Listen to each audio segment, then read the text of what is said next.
Olá,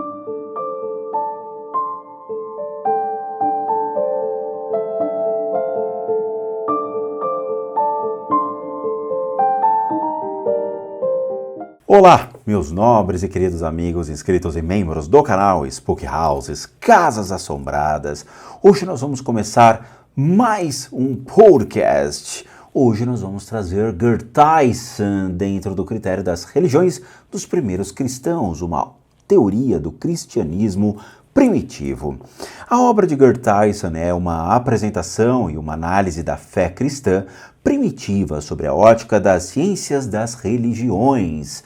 Ele não pretende descrever meramente a teologia do Novo Testamento, nem professar confessionalmente a fé dos primeiros cristãos, mas sim tornar compreensível a força dessa fé na vida e no contexto da antiguidade. Nesta empreitada, Theissen persegue dois objetivos. Em primeiro lugar, ele sonda a vida do cristianismo primitivo e explica suas afirmações teológicas mediante análises semióticas, psíquicas e históricas. Desta forma, por meio de categorias das ciências das religiões, torna-se-ão visíveis a fé, o culto e o ethos da igreja primitiva.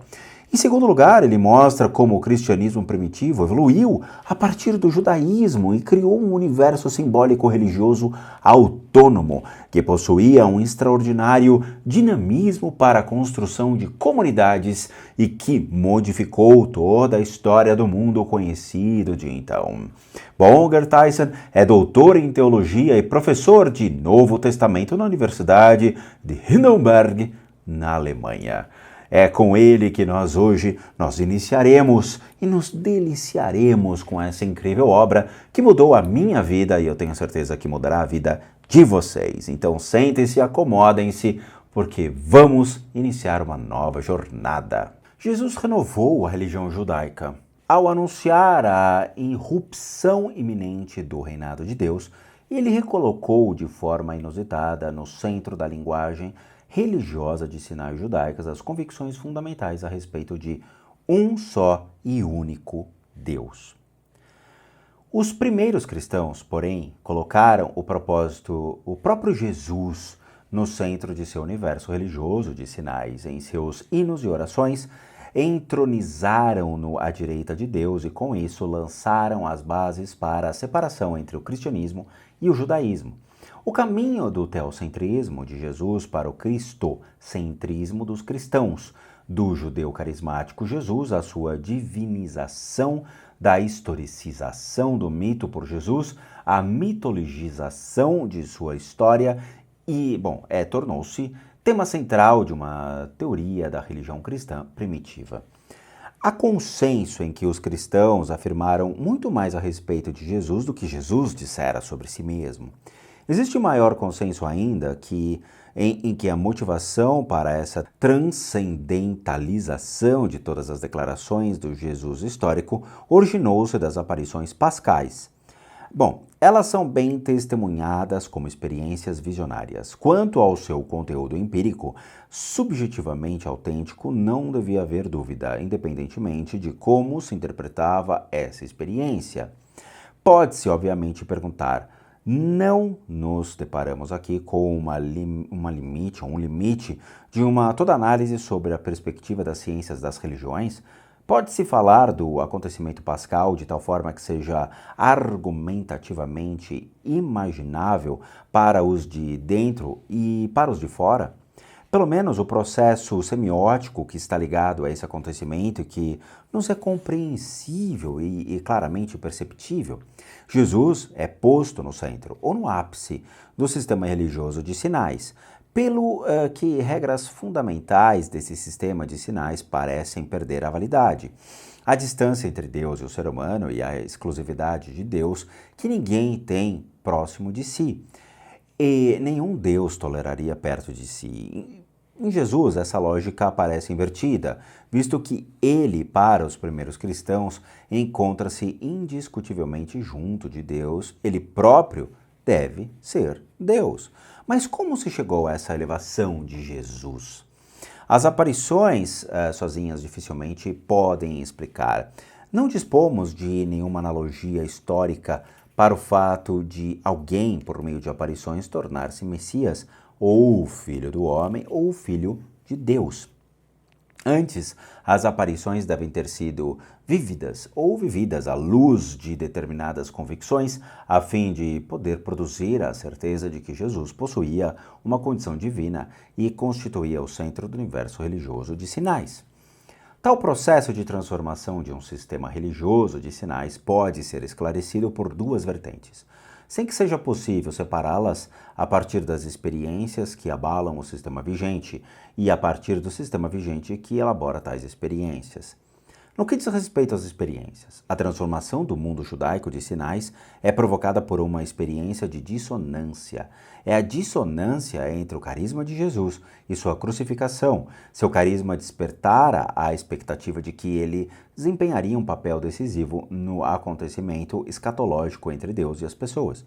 A crucificação foi o malogro dessas expectativas, aliás, muito mais. Ela foi seu desprezo e humilhação conscientes.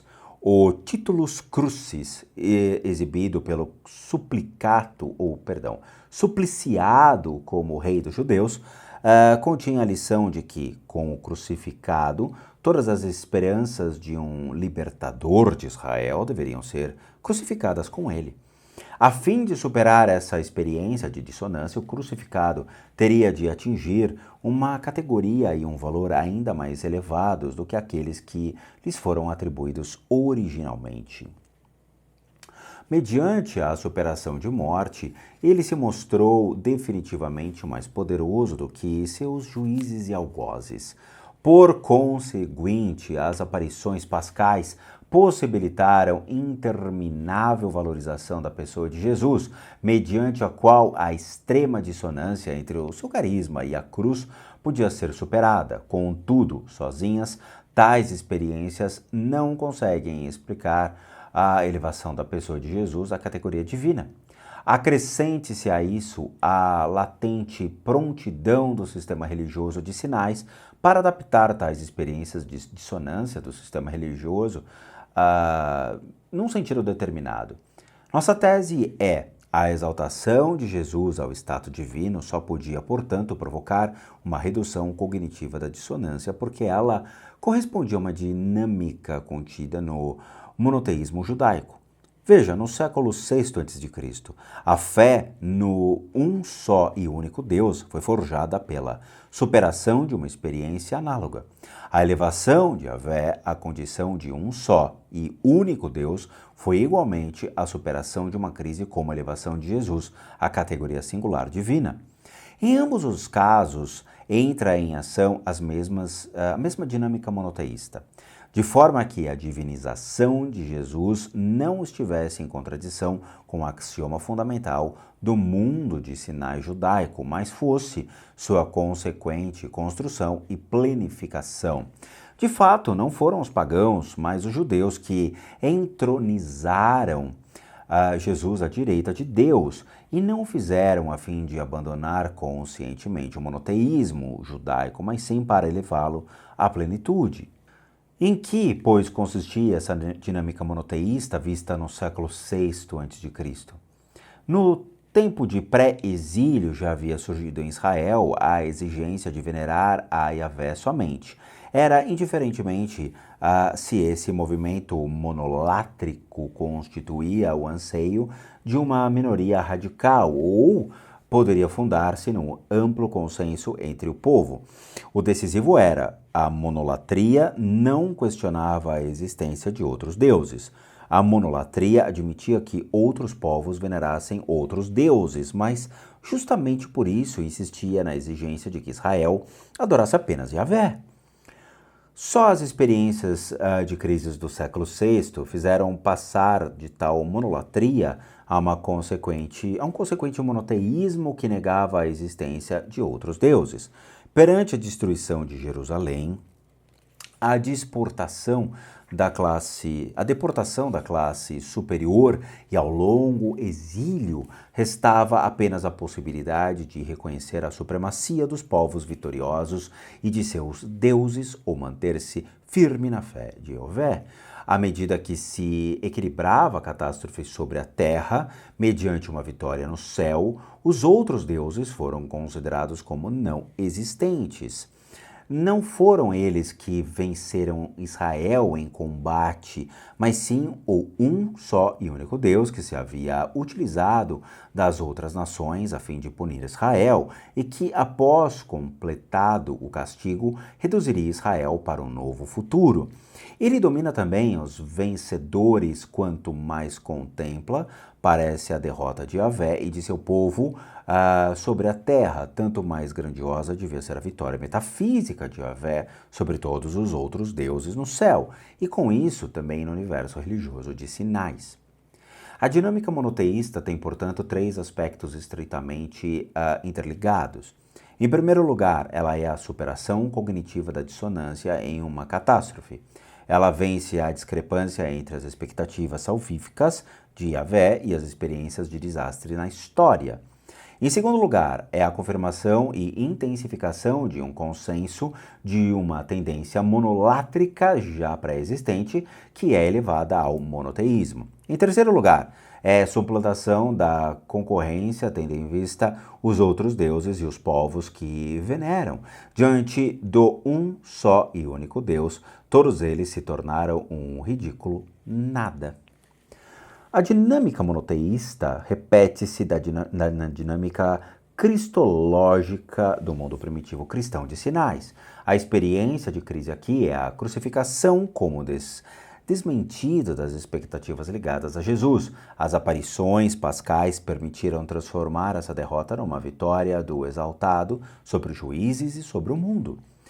O profundo rebaixamento só podia ser equilibrado mediante uma elevação que a tudo superasse. Por meio da elevação do crucificado ao status divino, superou-se a dissonância da cruz. Essa elevação confirma uma convicção da fé já pré-existente. Deus pode despertar os mortos para uma vida nova e na direção contrária, sempre onde mortos são trazidos a uma vida nova, isto é, uma obra de Deus. As aparições pascais podiam ativar e confirmar tal axioma fundamental da religião judaica, a fé no um só e único Deus, que pode criar a vida, pela qual esse nada era, na maioria das vezes, imaginando como um ângulo católico. Bom, meus amigos, este foi mais um capítulo deste incrível livro, este livro que fez uma grande diferença na minha vida e com certeza também vai fazer uma grande diferença na vida de vocês. Eu espero que vocês tenham entendido. Caso não tenham entendido o capítulo, por favor, escutem novamente e fixem as principais partes do que é lido para vocês, porque é deveras importante a fixação desse conteúdo para que vocês entendam as diferenças entre a palavra de Cristo e como houve alteração, manipulação e adulteração dos conceitos de Cristo primitivo para os dias de hoje, ok? Então é isso, eu agradeço de coração a todos vocês e vejo vocês no mais um capítulo desse incrível livro. E como eu sempre digo, bons sustos a todos nós.